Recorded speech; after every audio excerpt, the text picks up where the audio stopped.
La vérité n'est pas toujours celle que l'on voudrait voir, mais elle est le seul point de départ. Dans un monde où la violence urbaine tente de déchiqueter les liens sacrés, l'histoire de Samuel révèle que la ferveur et le désespoir d'un homme peuvent réveiller la fureur primitive. Plombier le jour et père de famille, sa vie bascule dans le brasier d'une vendetta criminelle. Samuel n'est pas un héros de cinéma, mais un homme ordinaire, forcé par le destin de devenir le leader d'une meute de traques impitoyables, ses 4 Rottweilers étant ses seules armes. Préparez-vous à une plongée âpre et réaliste dans les bas-fonds de la ville, le sacrifice absolu pour l'amour, l'émergence de l'instinct de survie, et les leçons que seule la rage canalisée peut enseigner face à l'incertitude du mal humain. Avant de plonger dans cette histoire fascinante qui commence sous le poids de l'urgence, dites-moi dans les commentaires ce que vous pensez de la force d'un lien conjugal face à l'adversité la plus brutale. Pensez-vous que ces récits de sacrifice peuvent nous apprendre quelque chose sur notre propre vie? Et si ce contenu vous inspire, abonnez-vous à la chaîne pour ne manquer aucune de ces histoires captivantes. Et la banlieue parisienne, avec ses immeubles de béton gris et le bruit incessant de la vie urbaine, était le territoire de Samuel Martel. Un homme simple, aux mains calleuses par le travail, dont l'existence était rythmée par les horaires de la plomberie et les rires de sa femme, Léna. Leur foyer était un havre de paix modeste, mais solide, construit sur la confiance et l'amour. Cependant, cette paix fut brutalement déchirée par une erreur fatale. Léna, infirmière, avait été témoin involontaire d'une transaction louche impliquant un gang local, connu sous le nom des Gueules Noires. Son témoignage potentiel était une menace. L'enlèvement fut rapide, brutal et professionnel. Laissant derrière elle une fenêtre forcée et un silence glaçant, Léna s'était volatilisée, ne laissant que le vague avertissement anonyme, reçu sur le téléphone de Samuel, parlant d'un échange d'informations contre la vie. Samuel n'avait qu'une seule famille, et elle ne se limitait pas aux humains. Ses 4 Rottweilers étaient sa fierté et ses protecteurs, entraînés pour la garde rapprochée et la défense du foyer, des bêtes d'une fidélité sans faille, qu'il considérait comme ses enfants. Kaiser, le mâle dominant, était la force pure, le protecteur dont chaque grognement annonçait une tempête. Valkyrie, la femelle, était la rapidité et la finesse tactique, capable de naviguer dans le chaos. Fury, le plus jeune, était le moteur, l'énergie brute et incontrôlée, mais d'une efficacité redoutable. Et Omega, le plus calme, était le stratège silencieux, le chien dont le regard ne quittait jamais les intentions de Samuel. L'information arrachée aux rues, à travers des contacts désespérés et chèrement payés, indiquait que Léna était détenue dans un ancien entrepôt désaffecté, une forteresse de briques et de rouille au cœur d'une zone industrielle abandonnée.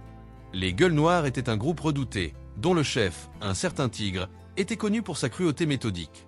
Le contexte visuel était riche en émotions, le garage de Samuel, habituellement ordonné, transformé en centre de commandement improvisé. Il y préparait son équipement, non des armes à feu qu'il refusait par principe, mais des outils de plomberie reconvertis en instruments de combat, pieds de biche modifiés, lampes torchées surpuissantes, et surtout, des harnais de protection et des muselières en cuir renforcés pour ses chiens. Le dilemme était là, il devait utiliser la violence primitive de ses bêtes pour sauver l'amour de sa vie. Le moment marquant fut celui du départ. Samuel, le corps enduit d'huile et d'une peinture sombre pour se camoufler dans la nuit, s'approcha des cages d'entraînement de ses Rottweilers. Les 4 chiens, sentant l'urgence et la détresse de leur maître, ne se contentaient pas d'aboyer, ils vibraient d'une énergie contenue. Samuel ouvrit les verrous. Ce fut un geste solennel, qui souligna l'impact émotionnel, il libérait la brutalité. « Léna » murmura-t-il, un nom qui était le seul mot de passe pour la meute. Les 4 Rottweilers jaillirent, non pas en courant, mais en se positionnant immédiatement autour de lui, formant un bloc de muscles et d'instinct. Le plombier était mort, le leader de la meute était né. Ils se dirigèrent vers l'entrepôt, l'obscurité avalant leur forme, la brutalité de la ville s'apprêtant à affronter la force brute de l'amour paternel et conjugal. Et la zone industrielle désaffectée était un labyrinthe de béton froid et d'ombre. Le premier défi ne fut pas la confrontation, mais la pénétration du territoire ennemi, une tâche rendue presque impossible par les sens humains, mais naturelle pour la meute. Le manque d'eau et de nourriture n'était pas un problème immédiat, mais la pression psychologique et la menace d'une embuscade l'étaient. Le silence de la zone était trompeur, rompu seulement par le cliquetis métallique de leurs pas sur les gravats et les reniflements méthodiques des chiens. Les Gueules Noires avaient établi un périmètre complexe, utilisant des chiens de garde eux-mêmes, des pitbulls et des matins, moins entraînés mais plus agressifs. La méfiance locale, ici, était remplacée par l'hostilité ouverte. Le premier conflit eut lieu près d'une pile de conteneurs rouillés, où 2 chiens de garde, hurlant, tentèrent d'intercepter Samuel et sa meute. La différence d'entraînement fut frappante. Tandis que les chiens du gang attaquaient avec une rage désordonnée, les Rottweilers de Samuel réagissaient avec une coordination clinique. Kaiser, le dominant, utilisa sa masse pour bloquer le matin, le maintenant à distance sans le blesser mortellement. Valkyrie, la rapide, feinta le pitbull, l'obligeant à s'épuiser. Samuel n'eut pas besoin de donner d'ordre vocal. Un simple mouvement de sa main, un regard, suffisait à diriger la danse de la domination. Les chiens du gang, vaincus et effrayés, s'enfuirent en gémissant. Ce petit progrès, le nettoyage du périmètre canin, donna à Samuel le silence nécessaire pour approcher. Pourtant, le doute rongeait Samuel. Chaque minute passée augmentait le risque pour Lena. Que faire si l'entrepôt était vide? Si le tigre l'avait déplacé? La tension devint palpable, et le stress physique commença à peser sur Fury, le plus jeune Rottweiler, connu pour son énergie débordante. En approchant des murs de briques de l'entrepôt, Fury, sentant la présence humaine proche, commença à s'agiter, son excitation menaçant de compromettre leur approche furtive. C'est là que la connexion émotionnelle se manifesta. Omega, le Rottweiler calme et stratégique, s'approcha de Fury. Il ne le réprimanda pas, mais se plaça simplement contre lui, son flanc pressé contre celui de son jeune frère. Ce contact physique, ce partage de calme, agit comme un baume. Fury se calma, son énergie brute se reconcentrant en une vigilance contrôlée. Samuel, témoin de cette scène de solidarité animale, fut ému jusqu'aux larmes. Il comprit que sa meute n'était pas seulement une arme, mais un système de soutien émotionnel vital. Le moment de tension intérieure de Samuel fut résolu par l'instinct de Valkyrie. La Rottweiler se précipita vers une petite ouverture au bas du mur de briques, un conduit d'aération obstrué. Elle gratta légèrement, puis recula, regardant. Samuel. Ce petit progrès fut la clé. En dégageant le conduit, Samuel sentit non seulement l'odeur d'essence et de poussière, mais, faiblement, l'odeur de désinfectant hospitalier. L'odeur de Lena. Elle était bien là, et elle était infirmière. En rampant près du conduit pour évaluer l'intérieur, Samuel vit quelque chose de plus, un petit morceau de tissu coincé dans la grille rouillée. C'était un fragment de l'uniforme bleu de Lena. Ce fragment, taché de boue mais reconnaissable, devint le point de focalisation de la rage et de la détermination de Samuel. L'entrepôt n'était pas vide, c'était la cachette. Lena était proche. Ce moment de découverte transforma la peur paralysante de Samuel en une détermination glaciale. La meute se resserra autour de lui, leur grognement bas et contenu témoignant qu'ils partageaient la même conviction. Ils étaient à la fin de la traque, et l'heure de la confrontation approchait. L'instinct de survie s'était transformé en instinct de sauvetage. Pointait la découverte du fragment d'uniforme de Lena ne fut pas seulement un indice. Ce fut l'injection d'adrénaline et de détermination pure dont Samuel avait besoin. Le plombier discret s'effaça complètement, laissant place au combattant d'instinct, un homme dont les mouvements étaient devenus plus vifs, plus précis, calqués sur l'efficacité brutale de ses chiens. Le premier acte de cette transformation fut symbolique et brutal. Samuel, réalisant que le bruit de ses semelles sur le béton nu était un handicap, prit son vieux pied de biche de plomberie, l'outil qu'il avait tant utilisé pour réparer, et le brisa contre un pilier de l'entrepôt, ne conservant que la partie la plus courte et la plus acérée, désormais un levier silencieux et une arme de frappe. Il laissa derrière lui sa trousse d'outils encombrante, symbole de sa vie d'avant, ne gardant que l'essentiel pour le combat. Il acceptait d'entrer dans le territoire de la violence sans retour, le combat réel, où seul l'instinct dictait les règles. La progression à l'intérieur de l'entrepôt exigeait une coordination parfaite. Le bâtiment était un vaste espace ouvert, difficile à sécuriser et rempli de cachettes. Les obstacles externes étaient les membres du gang, positionnés stratégiquement près des zones de stockage. Les obstacles internes de Samuel étaient le désir irrépressible de se précipiter et la peur de blesser Lena dans le chaos. Il surmonta ces obstacles par une confiance totale dans ses chiens. Il ne donna pas d'ordre complexe, mais se fia à des signaux de main simples, qui dictaient le déploiement de la meute. Kaiser à l'avant pour l'intimidation et le balayage des couloirs, Omega et Valkyrie sur les flancs, assurant la protection et le marquage des menaces, et Fury à l'arrière, maintenant le silence et la couverture. Le dépassement de soi vint lors de la première confrontation. Deux hommes, des guetteurs, les repérèrent près d'une mezzanine. Ils n'avaient pas d'armes à feu, mais des barres de fer et une rage de territoire. Samuel, au lieu de reculer, utilisa le silence. Il laissa Omega se glisser dans leur dos. Le Rottweiler, avec une discrétion incroyable, ne les attaqua pas, mais commença à gronder sourdement, une vibration basse fréquence qui fit immédiatement dévier l'attention des guetteurs. Cette diversion permit à Kaiser de charger l'un des hommes par l'avant, le plaquant au sol avec un simple coup d'épaule, neutralisant la menace sans une seule morsure. Le deuxième homme, paralysé par la vitesse et l'efficacité des bêtes, lâcha sa barre de fer. C'est là que le geste symbolique se manifesta. En fouillant rapidement les hommes ligotés par des câbles électriques usagés, Samuel trouva une vieille lampe de poche, rudimentaire, mais fonctionnelle. Il la jeta au sol, car il avait fait le vœu de n'utiliser que sa propre lampe tactique. Mais Valkyrie, la chienne intelligente, la ramassa. Elle ne la tenait pas pour jouer, mais la déposa près d'une caisse. En examinant la caisse, Samuel trouva un vieux gant d'infirmière en latex, sale, mais intact. Ce gant n'était pas de Lena, mais il indiquait la proximité de la zone de soins qu'elle, en tant qu'infirmière, aurait pu installer. Ce n'était pas un simple objet, c'était la preuve que Lena, malgré sa captivité, tentait de rendre service, de survivre en étant utile. Ce gant renforça la détermination de Samuel, transformant sa quête en une véritable persécution. Il ne cherchait plus seulement un lieu de détention, il cherchait le centre de l'opération du gang, là où Lena serait la plus précieuse, et paradoxalement, la plus protégée. La meute se mua en une unité tactique parfaite. Leur mouvement était une vague noire et musclée, évitant les flaques d'huile, se déplaçant sous la couverture des machines hors service. Samuel ressentait une connexion psychique avec eux. Chaque frémissement de leur corps lui indiquait la proximité du danger. Il était leur guide humain, mais ils étaient ses capteurs d'instinct. Le climax de cette partie fut la découverte d'une trace de sang humain frais près d'un escalier menant à un niveau supérieur. Le sang appartenait à un homme, mais Fury, le jeune chien, insista pour renifler le mur, le nez pointé vers une petite fissure. Samuel y vit un minuscule lambeau de papier.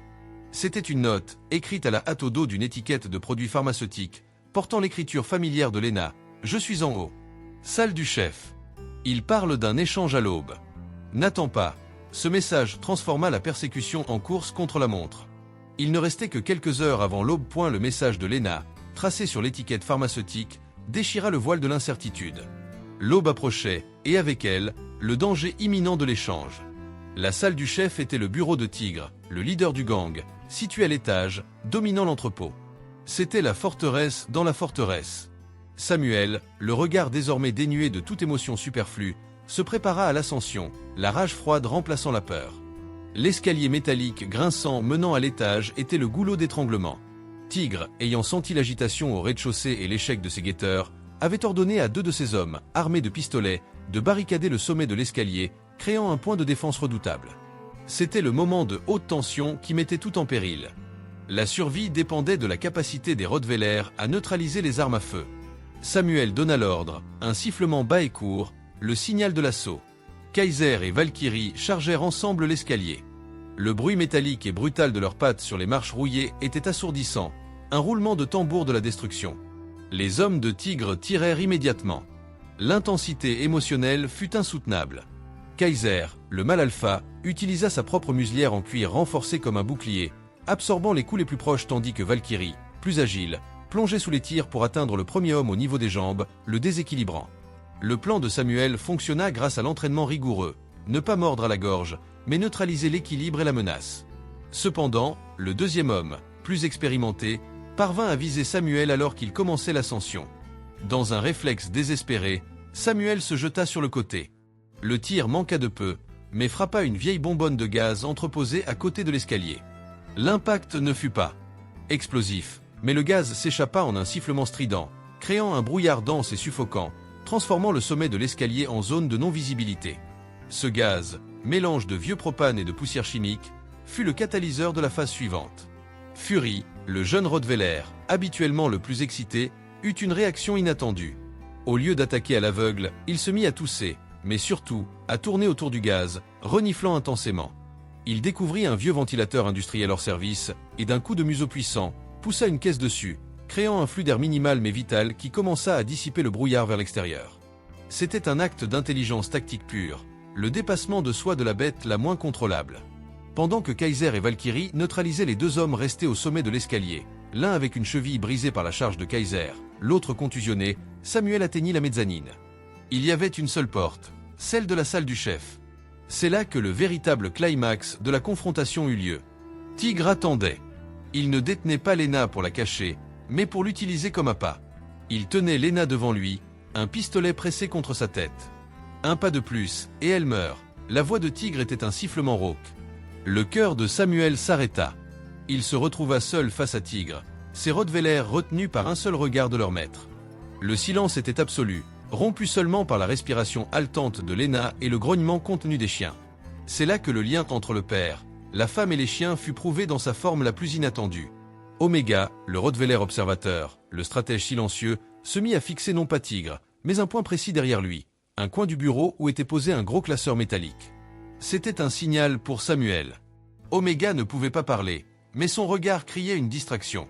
Lena, comprenant le signal muet d'Omega, utilisa son entraînement d'infirmière. Elle poussa un cri aigu, simulant une douleur soudaine, se tordant légèrement, ce qui dérangea la visée de Tigre juste assez pour une fraction de seconde. Dans cette fraction de seconde, Samuel n'hésita pas. Il lança son levier de plombier modifié. Il ne visa pas Tigre, mais le classeur métallique que fixait Oméga. Le coup fut parfait, l'impact du métal sur le classeur provoquant un bruit de déflagration amplifié dans la pièce vide. La surprise et la distraction furent totales. Tigre, déstabilisé, lâcha prise un instant sur Lena. Les chiens, libérés par l'action de Samuel, ne se firent pas prier. Valkyrie, la plus rapide, fut la première à bondir, suivie par les autres, s'assurant que Tigre était neutralisé de manière non létale, mais totale, son bras de tir immédiatement immobilisé par les mâchoires puissantes. Au milieu du chaos, Lena se précipita vers Samuel. Mais avant l'étreinte, elle fit un dernier geste crucial. Elle déterra de dessous le bureau de Tigre un petit carnet. Ce n'était pas le carnet de Tigre, mais son propre carnet de notes médicales, où, durant sa captivité, elle avait noté les adresses et les noms des principaux contacts du gang, ainsi que leur lieu de réunion et les heures de l'échange imminent. Ce carnet, découvert au moment du climax, était la preuve que Lena, tout comme Samuel, n'était pas une victime, mais une combattante.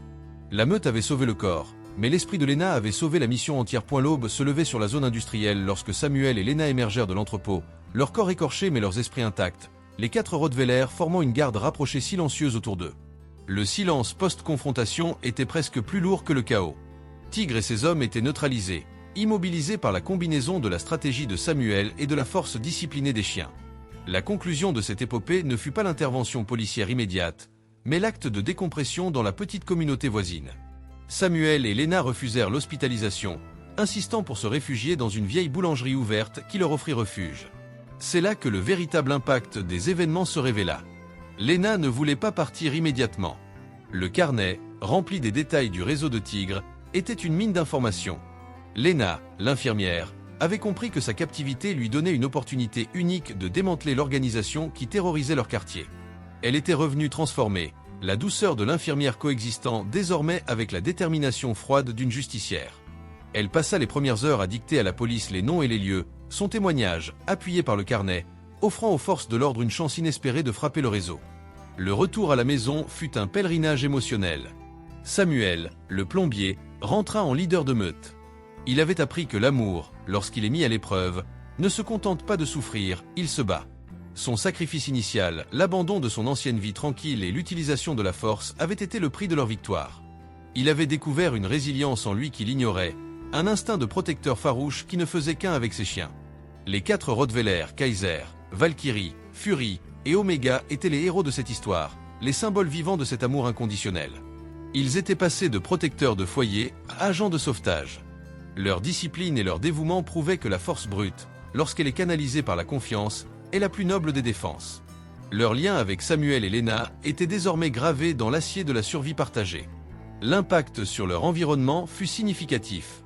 Grâce aux informations de Lena, le gang des Gueules Noires fut démantelé, apportant une paix inattendue à la banlieue. Samuel et Lena, refusant d'être vus comme des victimes, devinrent des figures de résilience. Ils fondèrent une petite association, utilisant leur histoire pour sensibiliser les jeunes à l'éducation canine de protection et au rôle positif des races de chiens souvent stigmatisées. Samuel continuait son métier de plombier, mais il dédiait ses soirées à l'entraînement, son garage n'étant plus un simple lieu de travail, mais un centre de formation à l'instinct de protection. L'histoire de Samuel, de Lena et des 4 Rottweilers devint une légende locale, le récit de l'homme ordinaire qui, face au mal absolu, a trouvé une force extraordinaire dans le lien avec ses bêtes. Elle renforçait le message central de l'amour inconditionnel et de l'apprentissage que l'on tire de l'incertitude. La véritable force n'est pas dans les armes, mais dans la loyauté sans faille de ceux que l'on aime et que l'on protège. Ils étaient revenus transformés, plus sages, leur lien conjugal et leur lien avec la meute étant la preuve la plus éloquente de la victoire de l'esprit sur la brutalité.